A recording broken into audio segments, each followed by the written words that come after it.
ازيكم عاملين ايه؟ في مشكلة على قد ما هي تافهة وبسيطة وهايفة وملهاش قيمة في الحياة إلا إنها بتؤرق بال بعض من مالكي كيا سيراتو كيتو. ايه اللي انا بقوله ده؟ ايه اللي انا بقوله ده؟ ايه ده؟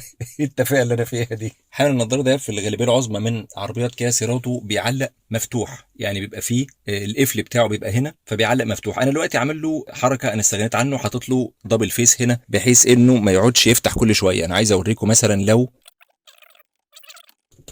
اهي كده اهو انا هحط له حته دبل فيس دي. طبعا المشكله بتبقى في الجزئيه دي هنا اهي، او بمعنى ادق الجزء اللي بيمسك فيه هنا اهو.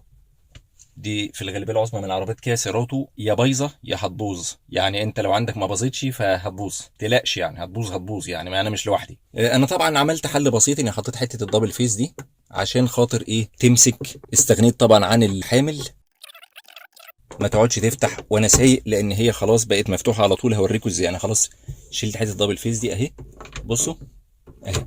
دي في العربيات الكيا سيراتو بقى على طول دي ثوابت يعني تلاقي على طول كده اهو. طيب الحل ايه؟ الحل في معظم الناس بتروح تشتري القطعه دي كلها على بعضها، الجزئيه دي كلها على بعضها، كل ده باللايت ده بيتباع ده كله على بعضه. طبعا في اسعار النهارده الارقام بقت فلكيه. انا كنت عامل الحل ان انا كنت حاطط حته دبل فيس هنا، بس خلاص استغنيت عن دي طبعا. دبل فيس خلاص ومش هتفتح ولا تقفل تاني. نعمل الحل بتاعها ان احنا نفكها. هنفكها ازاي؟ هتلاقي في مسمارين هنا. ايه رايكم في قرطي؟ منظري غريب من هنا. بسم الله. بتطلع كده، يعني لو معاك مفك عاده كده صغير تسلكها كده ان هي بتبقى ماسكه من فوق كده زي ايه. هتلاقي طبعا لما تشدها بالراحه هتلاقي سلوك وراها، خلي بالك عشان ما تروحش ايه متعافى عليها اهي. اهو السلك ده بتاع النور اللي انت شايفه ده بيبقى ماسك بزي مشبك كده اهو بالراحه اهو اهي. وده مكان الفيشه بتاعه النور اللي هي دي تركب هنا. ناخدها بقى جوه ونشوف هنبوظها هنصلحها ازاي. يلا بينا. طيب نيجي للجزء العملي. نزود الاضاءه.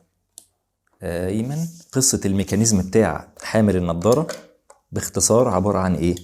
الجزئيه دي اللي جوه دي المفروض ان هي بتبقى سايبه، عشان ما تفتكرش ان ليها سوسته او حاجه. هي بتبقى سايبه كده اهو. تمام. في جزء معدن صغير، جزء المعدن ده اهو باين كده اكتر اهو.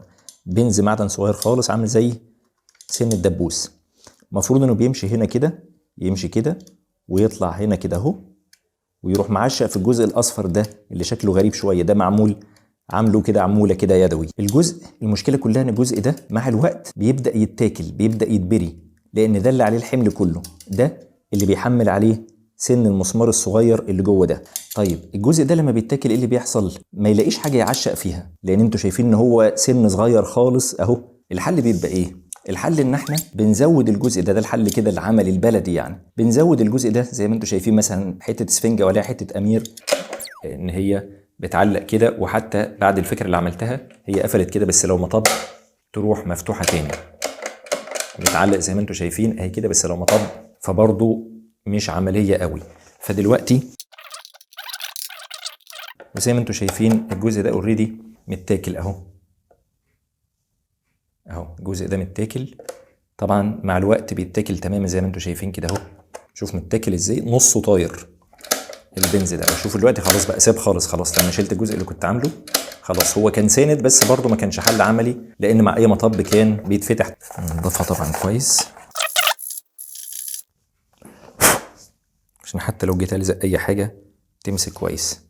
ونقلب دي كده الساعه الرمليه دي برضه عشان خاطر تزاولني وانا شغال. نضفنا هنا كويس مكان الاسفنج القديم اللي كنت حاطه والقصه دي. ودلوقتي الفكره ان احنا عايزين نملى الجزئيه دي، بحيث الجزء ده المعدن ده لما يجي يمشي كده في المجرى كده ويروح معشق هنا، او يمشي في المجرى دي ويروح معشق هنا. زي ما انتم شايفين بتتاكل مع الوقت، ان الحمل كله عليها وهي ضعيفه جدا فبتتاكل. كل القصه في دي مفيش حاجه تعلق فيها. انا جبت في انواع، طبعا ده مش اعلان، هات الماركه اللي تعجبك ان شاء الله يكون مكتوب عليها مرزوق. ده بيتباع عند اي حد بتاع حديد وبيض، بس في انواع كويسه وانواع مضروبه يعني او تقليد. يفضل تجيب نوع كويس، انا مش فاكر كان سعره كام. بتخلط الجزئين دول على بعض بيعملوا ماده كده بتجمد جدا جدا، بتديك نفس القوام بتاع البلاستيك. لكن الفكره كلها مش في الخليط، الفكره كلها انك لازم تعمل ده بطريقه فنيه جدا، عشان لو حجمه زاد او لو معمول باي شكل هلامي كده وخلاص مش هتشتغل ومش هتنفع. لازم تملاه بحيث ان يبقى فيه الجزء ده يعدي منه والجزء ده يعدي منه، بتسيب حوالي 2 مللي من هنا و2 مللي من هنا، والشكل ده بيبقى عامل زي ال8 هنا في النص عشان يعشق فيه الجزء المعدن ده. طبعا دي الجزء اللي بنخلط بيه. نجيب اي حاجه زي كده نخلط فيها، بناخد الكميه متساويه. طبعا اللي ما يعرفش المعلومه دي، الغطا بيبقى فيه جزئيه هنا عامله كده، في ناس كتير ما تعرفش القصه دي بتخرم بيها بالمنظر ده. الكميه بتبقى تقريبا واحده هنا قد هنا، ما تزودش لا ده ولا ده. نقطة مهمة جدا يا اخوانا، مهمة جدا بقولها تاني، الجزء اللي هتملاه هنا لازم تملاه بحرص شديد جدا جدا. ليه؟ لأن لو زاد دي باظت خلاص وتبقى صعب انك تشيل ده تاني. الجزء ده حساس، الجزء اللي باقي ده عايزين نبني زيه تاني هنا. عارف دكتور السنين كده لما بيعمل ضرس كده يقول لك عايز طربوش؟ احنا محتاجين نعمل حاجه زي كده هنا اهو. فلازم تكون حريص، لان لازم المجرى محتاجه تكون حره كده اهو. كذلك الثانيه اللي هنا دي محتاجه تكون حره، وكذلك تحت. فانت محتاج انك تبني جزء بس هنا زي ده، وتسيب فراغ هنا 2 مللي وفراغ هنا 2 مللي وجزء من تحت عشان يبات فيه الجزء المعدن اللي هنا ده، اللي هو مسؤول عن انه يعشق هنا اهو. طبعا انا سايب اللزق ثواني عشان خاطر يمسك نفسه شويه، عشان خاطر هو لما بيبقى مش ماسك نفسه بيبقى زي ما يكون سايح كده اهو. يا جدع امسك نفسك، مش قادر بجد، امسكها معايا. فانا عايزه يبدا يتماسك سنه بس، عشان خاطر لما احط ما يسيحش كده، ما يروحش يمين وشمال. اضمن ان مفيش اي رايش او اي حاجه تمنع اللزق ده. زي ما احنا شايفين يعني بدا يمسك نفسه سنه، بس هو برضو لسه سايح شويه. طبعا ده لما بيجمد كل سنه طيب يبقى زي البلاستيك بالظبط. مش عايز اخد كميه كبيره. طبعا لما يبدا يمسك نفسه شويه ممكن ابدا اتحكم فيه نسبيا.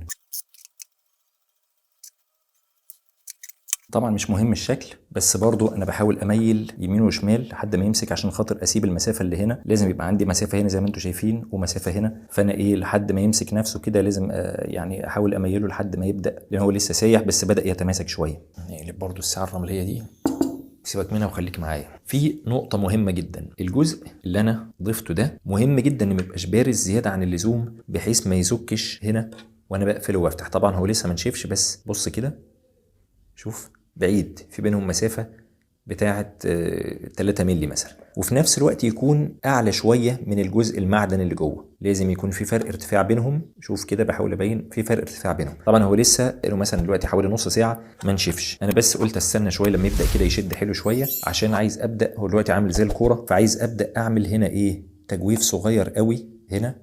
هو بدأ ينشف بس برضه لسه ما نشفش تماما. شوف عايز أبدأ أعمل تجويف صغير بعود كبريت أو حاجة عشان يبات فيه الجزء المعدن اللي هنا ده. طبعا ما كانش ينفع أعمل ده وهو سايح تماما. بدأ اهو الجزء اهو بدأ يبان. التجويف اللي في وش المثلث ده تجويف صغير اللي يبات فيه الجزء اللي جوه هنا ده، في التجويف الصغير ده اللي أنا عملته اهو. فانا بحاول اعمل تجويف، بس طبعا لو عملت في البدايه ما كانش نفع، لان هو بيبقى سايح دايما شبه القوام بتاع العسل كده يعني. فممكن بكبريت كده.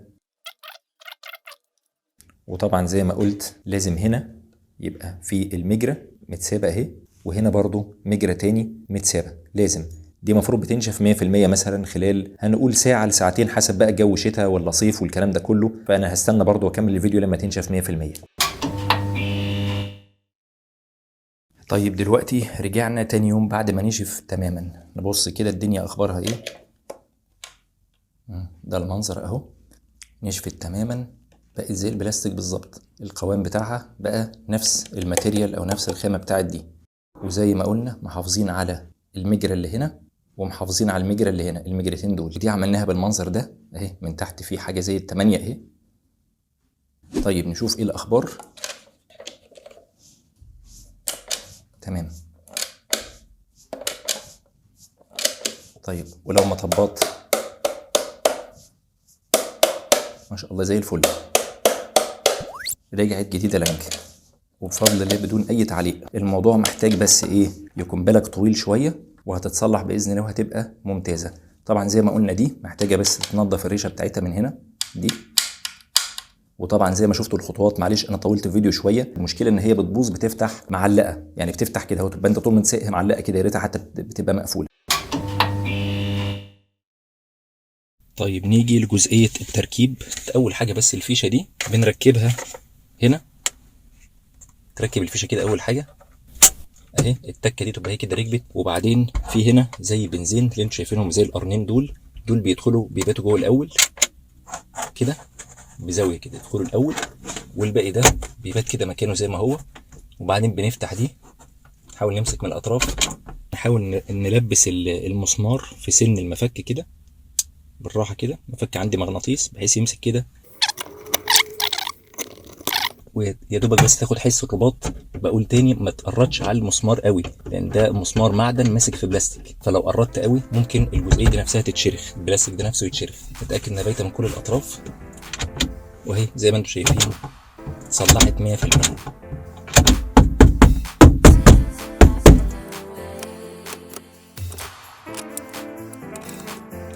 بس كده. لو عجبك الفيديو يا ريت ما تنساش لايك، اشترك في القناه وتشير الفيديو ده، لان دي مشكله موجوده تقريبا في 90% من عربيات السيراتو، واللي ما باظتش فيها للاسف بتبوظ فيها. ده عيب شائع، عيب تافه بس موجود في السيراتو. انا اسمي محمد فاروق، قناه اسمها تجربه كار، وما توفيقي الا بالله، عليه توكلت واليه انيب.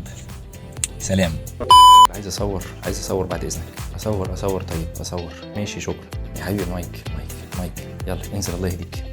اصور يا ميني بعد اذنك. يلا انت كلت بقى، اسحب بديلك ده. يلا.